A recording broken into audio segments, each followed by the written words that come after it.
¿Qué tal amigos? Bienvenidos a un nuevo episodio de Lucho TV. Yo soy Luciano Hipólito y este es el primer episodio que dedico a responder preguntas de mi audiencia. De ahora en adelante pienso hacer este tipo de episodios con bastante frecuencia y he decidido llamarlos Q&A, que es el término usado en inglés para la frase preguntas y respuestas. No me encanta usar anglicismos, pero dado que no existe un término similar en español y las iniciales de preguntas y respuestas, PIR, suenan horribles, nos quedamos con Q&A.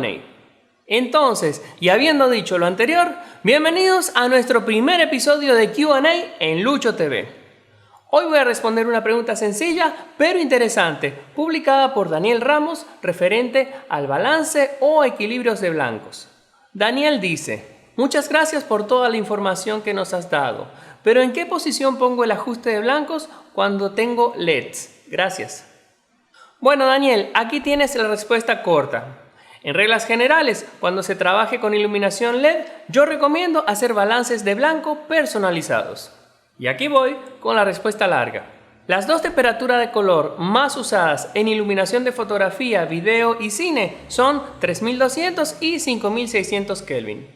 Y por este motivo, las luces LED también vienen en estas dos temperaturas. Entonces, en teoría, para luces de 3200 Kelvin, deberíamos usar el preajuste de balance de blancos de la cámara correspondiente a tungsteno, que es el dibujito del bombillito. Y para luces de 5600 Kelvin, deberíamos usar el ajuste correspondiente a luz de día, que es el dibujito del sol. Y digo, en teoría, porque esto es cierto únicamente para luces de gama alta. Y con gama alta quiero decir carísimas.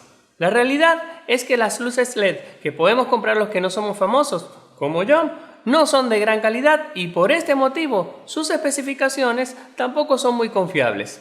Es por ello que con este tipo de luces es mejor hacer balances de blanco personalizados. También hay otro tipo de luz LED cuya temperatura de color es variable, pero es igual a las comentadas anteriormente porque básicamente se trata de dos lámparas metidas dentro de una sola carcasa. La particularidad de esta luminaria es que la mitad de los bombillos son de 3200 Kelvin y la otra mitad de 5600 Kelvin. Entonces, variando la potencia de cada banco de bombillos LED, se logra que el rango de temperaturas de color de dicha lámpara pueda desplazarse entre 3200 y 5600 Kelvin, pasando por todos los colores intermedios. Aquí tengo una luz LED de 160 bombillos que, a pesar de tener una supuesta temperatura de color de 5500 Kelvin, en la práctica está bastante lejos de ese valor.